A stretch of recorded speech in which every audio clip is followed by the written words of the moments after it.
کہ ہم سے اس عمل سے اللہ اور اس کے رسول ناراض تو نہیں ہیں. بس یہ چیز آ جائے تو ساری شریعت آ گئی. جس چیز سے ناراض ہیں اللہ رسول اس کو چھوڑ دیں. آج ماحول معاشرہ رشتہ دار ناراض ہو جاتے ہیں تو ہم اس کی وجہ سے بہت سے کام کرتے ہیں اور اس کی وجہ سے بہت سے کام چھوڑ دیتے ہیں. حالانکہ ماحول معاشرہ ہمارے ساتھ ہمارے کام نہیں آئیں گے. کام آنے والی ذات اللہ تعالیٰ کی ہے، اور شفاعت جس کی ملے گی وہ نبی علیہ السلام ہے. لہذا یہ دیکھیں کہ ہمارے عمل سے اللہ اور اس کے رسول ناراض تو نہیں ہیں. فرماتے ہیں کہ اگر یہ ناراض ہیں تو اس عمل کو چھوڑ دو. داڑھی منڈاتے ہو تو بھی دیکھ لیا کرو کہ اللہ تعالیٰ خوش ہیں یا ناراض ہیں. اللہ کے محبوب کا چہرہ کیسا تھا، ایک ایک چیز کو دیکھ لیا کرو کہ نبی علیہ السلام کی مشابہت ہو رہی ہے یا مخالفت ہو رہی ہے. فرمایا من تشبہ بقوم فہو منہم، جو جس قوم کی مشابہت اختیار کرے گا فہو منہم، وہ انہی کے ساتھ ہوگا، دنیا میں بھی اور آخرت میں بھی انہی کے ساتھ شمار کیا جائے گا. فرماتے ہیں ایک ہے عبادت کرنا اور ایک ہے عبادت کو اچھی طرح کرنا. دونوں باتوں میں بڑا فرق ہے. آج صبح بھی یہ بات آئی تھی ہمارے درس میں، قد افلح المؤمنون کی صورت پڑھی گئی تھی. اس کے ذیل میں بندے نے عرض کیا تھا کہ اللہ تعالیٰ فرما رہے ہیں تحقیق کہ کامیاب ہو گئے، فلاح پا گئے وہ لوگ جو اپنے نماز میں خشوع و خضوع کرنے والے. خشوع و خضوع کرنا کیا ہے؟ ساکنون، آدمی سکوت سے کھڑا رہے، سکون سے کھڑا رہے، سکون سے. آج کیا ادھر ہاتھ ہلا رہے ہیں، ادھر ہاتھ اٹھا رہے ہیں، بعض اپنے بالوں کو صحیح کر رہے ہیں، بعض داڑھیوں سے کھیل رہے ہیں.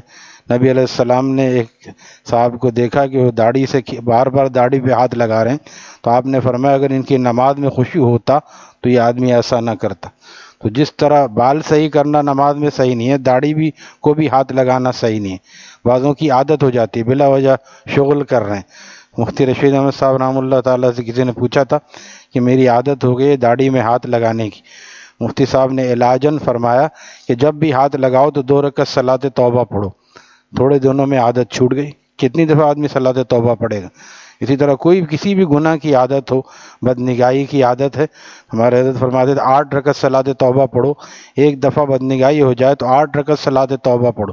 پھر نفس کہے گا مزہ تو 2 منٹ کا ملتا ہے اور سزا یہ 20 منٹ کی دیتا ہے. پھر اگر یہ کرے گا تو پھر علاج ہوگا. علاج ہی نہ کرے کوئی، ڈاکٹر کا کام دوا لکھ کے دینا ہے، دوا خرید کے کھانا یہ ہمارا کام. اگر کوئی دوا ہی نہ کھائے اور سمجھے کہ ڈاکٹر کو کیا پتہ، تو ڈاکٹر کا کیا نقصان ہے، شیخ کا کیا نقصان ہے، اللہ اور اس کے رسول کا کیا نقصان ہے؟ نقصان ہمارا ہے. دین پر چلنے میں فائدہ بھی ہمارا ہے اور دین کے احکامات کو توڑنے میں نقصان بھی ہمارا ہے. ہم سمجھتے ہیں ہم بڑا احسان کر رہے ہیں نمازیں پڑھ کے، بہت ہم اچھے نیک ہو گئے تو احسان کر رہے ہیں. کسی پہ اپنے آپ پہ احسان کر رہے ہیں. جو تم عمل کرو گے تمہارے لیے اس میں بہتری ہے. جنت اور دوزخ ہمارے لیے. اگر ہم نیک اعمال کریں گے جنت میں ہم جائیں گے، برے اعمال ہوں گے تو دوزخ میں بھی ہمیں جانا ہوگا. لہٰذا یہ سمجھنا کہ کسی پر احسان ہے یہ نفس کا دھوکہ ہے. تو فرما رہے ہیں کہ ہم لوگ نماز پڑھتے ہیں جان چھڑانے والی، یعنی سجدے سے اٹھے بھی سیدھے بھی نہیں بیٹھے کہ پھر سجدے میں چلے گئے، جلدی جلدی رکوع سے کھڑے پورے نہیں ہوئے کہ جلدی سجدے میں چلے گئے، وہیں سے چلے گئے. اتنا سفر کون کرے، دوبارہ کھڑے ہو کے جانا. تو شریعت نے یہ کیوں رکھا ہے؟ تاکہ فصل کے بعد وصل کا مزہ بڑھتا ہے.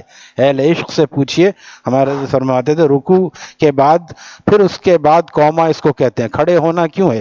تاکہ پہلے وصل ہو رہا تھا، رکوع میں قریب ہو گئے تھے، اب قریب سے سجدے میں نہ جاؤ، دوبارہ اوپر آؤ پھر سجدے میں جاؤ. جلوہ پھر دکھلائیے، حضرت والا اس موقع پہ شعر پڑھتے تھے، جلوہ پھر دکھلائیے پھر مجھ سے پردہ کیجئے، پرورش پاتا ہے رگ رگ میں مذاق عاشقی. آدمی جب فصل کے بعد وصل ہوتا ہے، یعنی فراق کے بعد جب حضوری ہوتی ہے تو اس کا مزہ اور ہوتا ہے. خواجہ صاحب نے فرمایا تھا اپنے شعر میں کہ مدینے جاؤں پھر آؤں مدینے پھر جاؤں، مدینے جاؤں پھر آؤں مدینے پھر جاؤں، تمام عمر اسی میں تمام ہو جائے، تمام عمر اسی میں تمام ہو جائے. کسی نے کہا کہ یہ جاؤں آؤں کیوں ہے، وہیں کیوں نہ رہ جاؤں؟ فرمایا کہ اس لیے کہ وہاں رہنے میں وہ بات نہیں ہے جو آنے جانے میں. جو 15-20 دن کے لیے یہاں سے جاتا ہے پوری توجہ اور پورے اس کے ساتھ خشوع و خضوع کے ساتھ عظمت کے ساتھ جاتا ہے. ورنہ وہاں سے الحمدللہ وہاں ہمارے بعد احباب رہتے ہیں اور وہ بڑے علماء بھی ہیں, وہاں مستقل ان کے قیام ہے, ان کے والد وہاں گئے تھے, لیکن وہ ہم سے کہتے ہیں کہ دعا کرو کہ یہاں کے آداب کی ہم بجا آوری کریں, ورنہ جو آداب کو بجا نہیں لاتا اس کو بعض دفعہ نکال دیا جاتا ہے, یعنی اس کو دور جانے پر مجبور کر دیا جاتا ہے. تو اس لیے وہاں رہ کر آداب بجا لانا مشکل کام ہے. ہمارے حضرت والا سے جب بات مشورہ کرتے تھے کہ ہم چاہتے ہیں وہیں کاروبار کر لیں تاکہ وہاں حاضری بھی رہے, حضرت نے فرمایا کاروبار مت کرو بھائی, جانا ہے تو عمرے کے لیے جاؤ اور ایک اچھی طرح وہاں سب لوٹ کے درود شریف پڑھ کے صلاۃ والسلام پڑھ کے عمرہ کر کے پھر آ جاؤ, پھر جانے کی طلب رہے. چنانچہ یہ ہمارے اکابر کا طریقہ ہے. حضرت حاجی امداد اللہ مہاجر مکی رحمہ اللہ تعالی انگریزوں سے جب 1857 کی جنگ کے بعد حاجی صاحب اور بہت سے بزرگ وہاں چلے گئے تھے, حاجی صاحب بھی چلے گئے, تو خط و کتابت رہتی تھی ہندوستان میں, ان کے مریدین تھے. تو ایک رئیس نے پوچھا تھا حاجی صاحب سے کہ حضرت آپ وہاں پر ہیں, ہم بھی چاہتے ہیں کہ ہم بھی وہیں پر آ جائیں اور اللہ کا گھر ہمارے قریب ہو جائے, ہم اس کے قریب ہو جائیں, آپ کا کیا مشورہ ہے, آپ کیا حکم دیتے ہیں؟ فرمایا میرا مشورہ یہ ہے کہ تم یہاں پر آ کے تمہارا دماغ رئیس ہو, تم کاروباری ہو, تمہارا دماغ ہندوستان میں رہے گا, اس سے بہتر ہے کہ تمہارا دماغ یہاں رہے اور جسم وہاں رہے, دل یہاں رہے جسم وہاں رہے. تم یہاں رہو گے تو کاروباری آدمی پریشان رہتا ہے, موبائل وغیرہ کا تو زمانہ نہیں تھا, اب وہاں پہ کاروبار کیسا چل رہا ہے, کیا حالات ہیں, پریشان رہو گے. اللہ والے تو جب جاتے ہیں سب کچھ چھوڑ کے جاتے ہیں, ان کے دل میں کوئی دنیا نہیں ہوتی, لیکن دنیا دار جب جاتا ہے پھر وہ اس کو فکر لگی رہے گی. تو اس سے بہتر ہے کہ ہمارا جسم وہاں رہے اور دل یہاں رہے, اس سے بہتر ہے کہ دل یہاں رہے اور دل وہاں رہے اور جسم یہاں رہے. مفتی رشید احمد صاحب رحمہ اللہ تعالی کی صحبت الحمدللہ اللہ تعالی نے بندے کو خوب عطا فرمائی. فرماتے ہیں میں جہاں جاتا تھا تو مدینہ شریف میں ہمارے ایک دوست ہیں, مرید تھے, وہ مہمان نوازی کرتے تھے, میزبانی وہ کرتے تھے. فرمایا پچھلی دفعہ جب میں آیا تو میں نے ان سے خط میں لکھا اور یا فون پہ بتایا کہ آپ کے ہاں میں ایک چیز چھوڑ کر آیا ہوں, آپ ذرا دیکھیں کہ آپ کے ہاں چیز میں ایک چھوڑ کر آیا ہوں. انہوں نے بہت تلاش کیا, شیخ ہیں, اللہ والے ہیں, بڑے مفتی ہیں, بہت تلاش کر کے حضرت ہمیں تو کوئی چیز نہیں ملی, آپ کیا چیز ہے ذرا کوئی نشانی بتا دیجئے, چھوٹی ہے بڑی ہے؟ فرمایا بھئی وہ آپ کو مل بھی نہیں سکتی وہ چیز, میں اپنا دل وہاں پر چھوڑ کے آیا ہوں, میں اپنا دل وہاں پر چھوڑ کے آیا ہوں.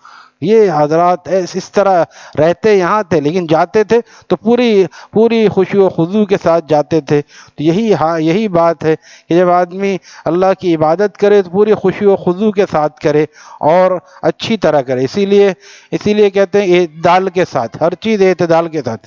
رات بھر پڑھنے کو نہیں کہا تہجد, آخر رات میں اٹھ جاؤ, 4 بجے نہیں 5 بجے اٹھ جائے کوئی, آج کل 5:15 بجے اٹھ جائے, 5:30 بجے بھی اٹھ جائے, پھر بھی 20 منٹ 25 منٹ اس کو ملیں گے. تو اس میں جو وہ کرے گا خشوع و خضوع سے کرے گا, اور 3 گھنٹے جو جاگے گا وہ نیند بھگائے گا اور زبردستی کرے گا.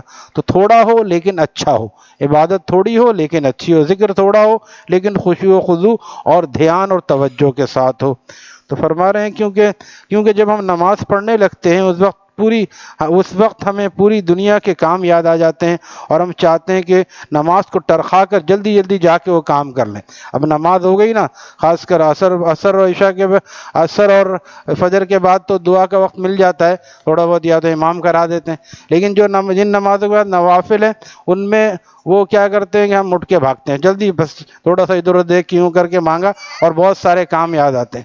لہذا اس وقت میں تھوڑا سا نفس کو روکنا اور برداشت کرنا, یہ کرنا پڑے گا. 5-10 منٹ تھوڑا سا روک کے ہم بیٹھے ہیں مسجد میں, 2 سنت آدمی پڑھتا ہے, 2 نفل اگر پڑھ لیں گے تو کیا ہوگا, جو فرائض و واجبات میں کمی ہے وہ نفل سے پوری ہوگی, اور نفل پڑھنے سے آدمی اللہ کا قرب حاصل کرتا ہے, اللہ تعالیٰ کی ولایت ملتی ہے, اللہ تعالیٰ کا قرب اور اللہ تعالیٰ کی معیت ملتی ہے. اللہ تعالیٰ ہمیں اہتمام نصیب فرمائے. الحمدللہ رب العالمین.